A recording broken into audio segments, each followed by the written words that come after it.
हो तो आप सभी इस विषय को बहुत ध्यान से सुनने का काम करिएगा, क्योंकि ये विषय सिर्फ आपके आज का नहीं बल्कि आपके आने वाले कल में क्या होने वाला है इसका भी निर्धारण करता है। ये कमेरा जो अगर खेतों में उतरता है तो इस देश के 135 करोड़ लोगों के लिए खेतों में दिन रात काम करके अनाज पैदा करके पेट भरने का इंतजाम कर देता है।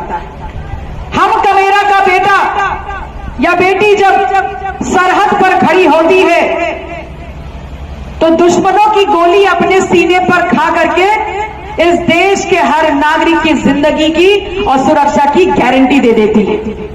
और हमारा और आपका बेटा वो कमेरा, वो मजदूर जब अपने कंधों पर बोझा उठाता है तब इस देश का वो ढांचा खड़ा करता है जिसको आज हम आजाद भारत, बुलंद भारत कहते हैं। और ये याद रखिए, ये कार्यबल, ये मजदूर अपनी विविधता, अपनी विशालता के कारण सिर्फ इस देश का नहीं बल्कि अगर 2026 के आंकड़े उठा के देखेंगे तो इस देश की वैश्विक अर्थव्यवस्था के विकास के लिए एक इंजन के रूप में स्थापित हो चुका है। और ऐसा कमेरा इस देश के आजाद की लगभग 75-76 वर्षों में आज किस कदर उसकी स्थितियां हैं इसको समझने का काम करिए। इस कमेरा की शैक्षिक स्थिति समझिए, इस कमेरा की आर्थिक स्थिति समझिए, इस कमेरा की सामाजिक स्थिति समझिए, बहुत ही ज्यादा दयनीय है। और ये हम नहीं कह रहे, ये वो आंकड़े कह रहे हैं जो हमने रातों रात नहीं लिख दिए। ये वो आंकड़े, वो रिपोर्ट्स कह रहे हैं जो खुद सरकार ने जारी किए हैं। और ये आंकड़ों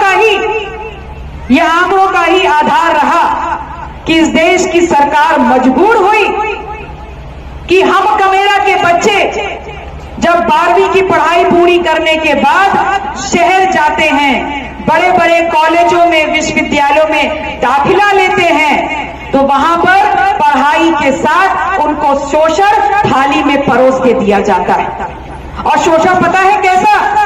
शोषण ऐसा कि जाति के नाम का शोषण, जाति का नाम लेकर के उनके सम्मान, उनके आत्मविश्वास के साथ खिलवाड़ किया जाता है।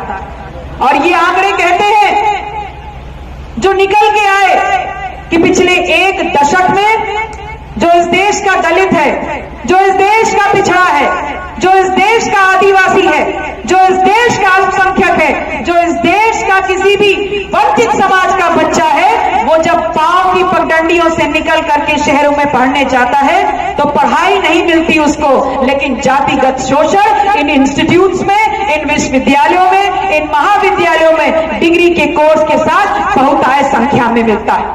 और ऐसा मिलता है कि ये सरकार जो आज आपके देश की सरकार बनी बैठी है, इन्होंने आपसे वादा किया था कि हम सत्ता में आएंगे तो 5 साल में इस देश के कमेरा किसान की आमदनी दुगनी करेंगे। कहा था कि नहीं कहा था? वो आपकी आमदनी दुगनी नहीं कर पाए, बल्कि आपके खेतों में जो फसल खड़ी थी छुट्टा जानवर छोड़ करके उसको चरवाने का काम जरूर कर दिया है। लेकिन आंकड़े ये कहते हैं कि हमारे और आपके बच्चे जो बड़े बड़े कॉलेजों में पढ़ने जा रहे हैं, सिर्फ इसी सरकार के 10 साल के कार्यकाल में 118% हमारे बच्चों के खिलाफ शोषण बढ़ गया है। जिसने वादा किया था कि आमदनी बढ़ा देंगे, उसने आपके बच्चों के शोषण की दर बढ़ा दी है। और जब ये आंकड़े निकल के आए तो इस देश की केंद्र की सरकार, भारतीय जनता पार्टी की सरकार ने, यूजीसी ने और सर्वोच्च न्यायालय जिसको सुप्रीम कोर्ट बोलते हैं, उसने इस बात को स्वीकारा कि हां ये आंकड़े सत्य हैं।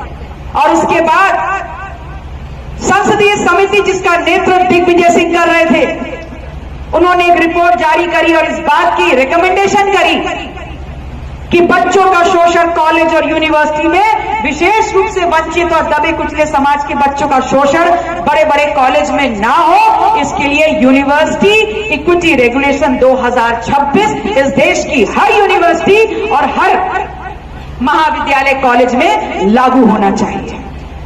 अब आप सबके दिमाग में ये सवाल जरूर उठेगा कि ये यूजीसी इक्विटी रेगुलेशन 2026 क्या बला है, और उठना भी चाहिए। उठना इसलिए चाहिए क्योंकि जिनके बच्चों की पढ़ाई और जिनके बच्चों का शोषण, जिनके बच्चों के खिलाफ हो रहा शोषण रोका जाए, जिनके बच्चों की जिंदगी को सुरक्षित रखने के लिए ये नियम बनाया गया, वो समाज यहां बैठा है और उसको पता नहीं कि यूजीसी इक्विटी रेगुलेशन है क्या। तो सुनिए, थोड़ा वक्त निकाल के सुनिए और कान खोल के सुनिए कि यूजीसी का मतलब होता है यूनिवर्सिटी ग्रांट कमीशन, मतलब विश्वविद्यालय अनुदान आयोग। ये इस देश की वो संस्थान है जिसका काम होता है कि 12वीं के बाद बच्चे किस कॉलेज में पढ़ेंगे, किस विश्वविद्यालय में पढ़ेंगे, कितनी विश्वविद्यालय किस प्रदेश में होगी, उस विश्वविद्यालय में कितने कमरे होंगे, कितना खेल का मैदान होगा, कौन कौन से पाठ्यक्रम चलेंगे, उस पाठ्यक्रम की फीस क्या होगी, उस पाठ्यक्रम को पढ़ाने वाले टीचर की डिग्री क्या होगी और उस पाठ्यक्रम में पढ़ने वाले छात्रों की संख्या क्या होगी। ये तमाम चीजें इस देश की वो संस्थान यूजीसी निर्धारित करती है। और यूजीसी ने तमाम कॉलेज खोल दिए जहां हमारे बच्चे 12वीं के बाद निकलने लगे। अब एक जार बात बताइए कि यहां तमाम ग्रामीण क्षेत्रों के लोग बैठे हैं, कोई शहरी बाबू तो बैठा नहीं है। तो जरा बताइए, आपके गांव में कितने बच्चे हैं जो 12वीं के बाद शहर पढ़ने गए? पूरे गांव में अगर 100 बच्चा होता है तो 12वीं के बाद उंगलियों पे गिने हुए बच्चे शहरी क्षेत्र में जाते हैं पढ़ने के लिए। और अगर वो वहां पढ़ने गए हैं और पढ़ाई नाम करके अगर उनको रोज उनका शोषण किया जाएगा, रोज उनको गालियां दी जाएंगी, रोज उनको बेइज्जत किया जाएगा, तो आपको पता है क्या करते हैं बच्चे? बच्चे करते हैं अपनी जिंदगी को खत्म। आपने सुना होगा कि फलाने का लड़का था, कॉलेज पढ़ने गया था, बड़ा अच्छा लड़का था, पता नहीं क्या हुआ, दूसरे तीसरे साल में जहर खा के जान दे दी। पढ़ते हैं ना, पढ़ते होंगे कि फलाने की लड़की कॉलेज पढ़ने गई थी, पता नहीं क्या हुआ, पढ़ाई छोड़ दी, घर पे आके बैठ गई, अब बोलती आगे पढ़ाई नहीं करूंगी। आपको पता है ये सब क्या है? ये सब है इंस्टीट्यूशनल मर्डर्स। अगर आपके बच्चे को जाति का शोषण करते हुए, वहां उसको परेशान करते हुए, मानसिक तनाव देते हुए इस प्रकार उसको परेशान कर दिया जाए कि वो अपनी पढ़ाई नहीं छोड़ता लेकिन अपनी जिंदगी खत्म कर देता है, तो उसको आत्महत्या नहीं कहते, उसको इंस्टीट्यूशनल मर्डर कहते हैं, उसको इंस्टीट्यूशनल मर्डर कहते हैं। और अगर आपके बच्चे बीच में अपनी पढ़ाई छोड़ करके इसी शोषण की वजह से घर वापस चले आते हैं तो उसको पढ़ाई छोड़ना नहीं बोलते हैं, उसको फोर्स ड्रॉप आउट बोलते हैं। मतलब इतना प्रताड़ित कर दिया कि बच्चा मजबूर हो गया अपनी पढ़ाई छोड़ने के लिए। तो इस देश में जो भी मजबूरी से करा दिया जाए, दबाव से करा दिया जाए, वो जुर्म की श्रेणी में आता है हमारे संविधान के अनुरूप।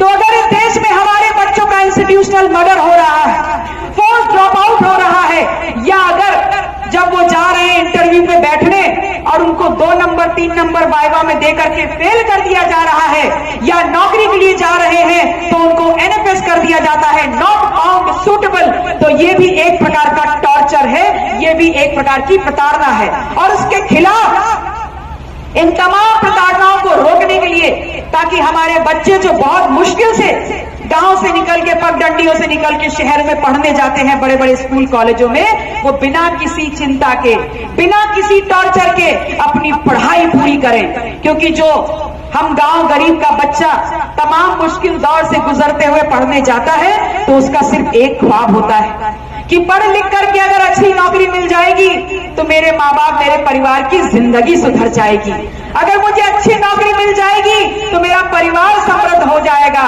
और आप जानते हैं गांव और पगडंडियों की खूबसूरती क्या है कि बनता गांव का एक लड़का है लेकिन सम्मान पूरे गांव का बढ़ जाता है। दूर दराज भी अगर आप जाते हैं तो कहते हैं फलाना जो अधिकारी बैठा है ना वो हमारे गांव का लड़का है, कहते हैं कि नहीं? तो इसलिए बड़ी मुश्किल सिचुएशंस में, बड़ी मुश्किल परिस्थितियों में हमारे बच्चे गांव से निकल करके पढ़ाई के लिए बाहर पढ़ने जाते हैं। और अगर उनको पढ़ाई के साथ उनकी जिंदगी की सुरक्षा की गारंटी उनके अभिभावक, उनके माँ बाप होने के नाते हम नहीं दे पाए तो याद रखिएगा कि जिस राम के लिए आप लड़े ना और जिस राम के नाम पर आपने अपना वोट इनको दे करके इनकी सरकार बना दी, इस देश में उस राम को अपना मंदिर पाने के लिए भी इस संविधान की जरूरत पड़ गई थी।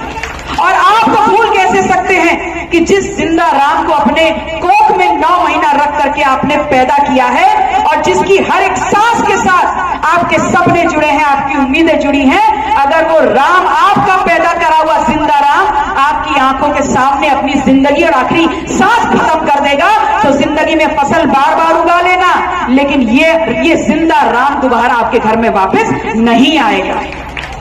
इस बात को समझिए कि यूजीसी इक्विटी रेगुलेशन बहुत ही बड़ा सकारात्मक कदम होता। इस बात की सोच था कि यहां पर इस देश में सामाजिक संवेदनशीलता को बढ़ावा मिले। हम समझे कि कोई ऊंचा नहीं, कोई नीचा नहीं। हम समझे कि कोई अगर आप पिछड़ा, दलित, आदिवासी नहीं। हम इस बात को समझे कि ये लोकतांत्रिक देश है जिसको आजाद कराने के लिए हर व्यक्ति ने जाति, धर्म, वर्ग से ऊपर उठ करके एक सुर में इस देश की आजादी के लिए लड़ाई लड़ी। क्या तब किसी ने पूछा था कौन हिंदू कौन मुसलमान? तब तो नहीं पूछा था। तो आज जब इस आजाद भारत में लोकतांत्रिक व्यवस्था है और हर किसी को इस संविधान के माध्यम से एक बराबर की वोट की ताकत मिली है, तो जब उस वोट को प्रयोग करने की बात आती है, तब आप लोग धर्म के नाम पर अंधे क्यों हो जाते? आप हिंदू बनो, मुसलमान बनो, सिख बनो, ईसाई बनो, कबीरपंथी बनो, बौद्ध बनो, इससे मेरा कोई मतलब नहीं। यह आपका व्यक्तिगत विषय। आप चाहो तो 4 घंटा पूजा करो और आप चाहे तो 40 घंटा पूजा करो, लेकिन दिक्कत यह है कि मेरे वोट और आपके वोट की कीमत बराबर।